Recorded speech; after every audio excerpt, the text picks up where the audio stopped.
Before Rome ruled the world, there was another power, a mysterious people with their own kings, their own gods, their own language, still undeciphered, their tombs filled with golden treasure and painted with forgotten rituals, their cities lost beneath the soil of Tuscany, their influence carved into the very foundations of Roman glory.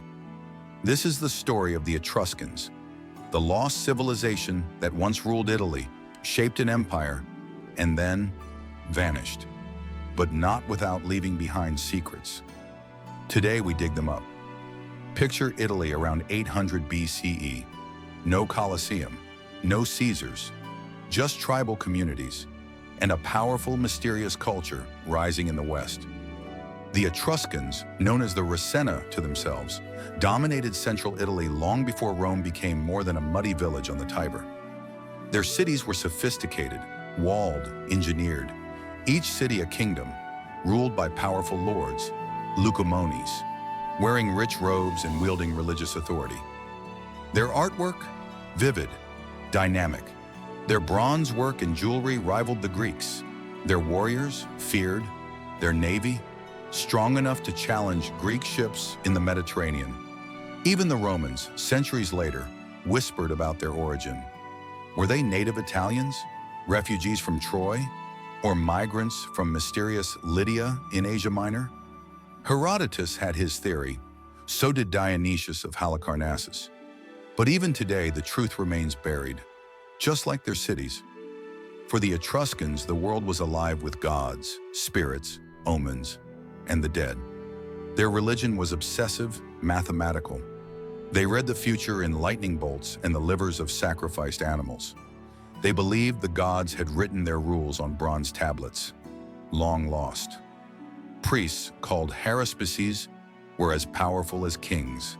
They interpreted omens for war, farming, and even city planning. Death wasn't feared, it was part of a journey. Their tombs weren't just graves, they were homes for the dead.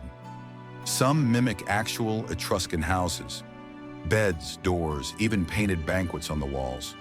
Others are covered with winged demons, guiding souls through an underworld unlike any other.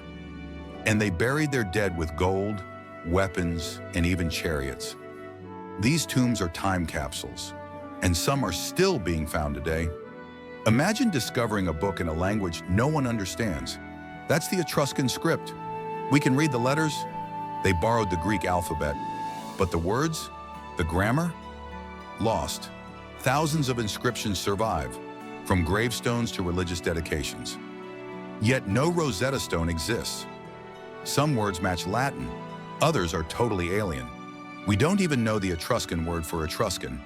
Their written legacy is one of the greatest linguistic mysteries in history. What knowledge, what poems, what histories have we lost? Here's the real twist. The mighty Roman Republic, it was shaped by Etruscan kings. Rome's last three kings, Tarquinius Priscus, Servius Tullius, and Tarquinius Superbus, were Etruscans. They built Rome's first stone temples, drained its swamps, created its sewers, introduced the fasces, the bundle of rods, symbol of Roman authority. Even Roman gladiator games may have started as Etruscan funeral rituals. The Roman toga, the arch, and possibly even the Senate itself, all have Etruscan fingerprints. But Rome didn't honor them. When they overthrew the monarchy, they wiped the Etruscans from their official history. And yet, echoes of Etruscan power are everywhere. Step inside an Etruscan home. You'd see painted pottery, wooden beams, bronze mirrors, and elaborate furniture.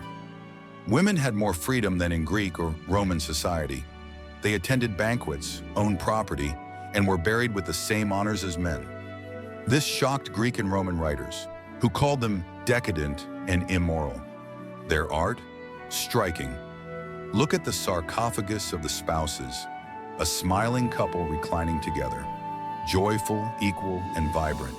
Their temples, grand but fleeting, built in wood and clay. Little survives. But what does remain suggests a culture that was neither crude nor primitive, but refined, creative, and proud. So what happened? By the 4th century BCE, The Etruscans were squeezed from all sides. Gauls invaded from the north. Greeks battled them at sea. And Rome? Rome was rising. City by city, the Etruscans fell. Veii, Tarquinia, Clusium. Some were absorbed, others destroyed. Within a century, their language faded, their culture dissolved, their people became Romans. Not through genocide, through erasure.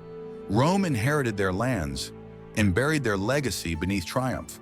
Today, the Etruscans are still speaking to us through ruins, inscriptions, and tombs. Every discovery, a bronze helmet, a mural, a stone carving, pulls their memory from the dust.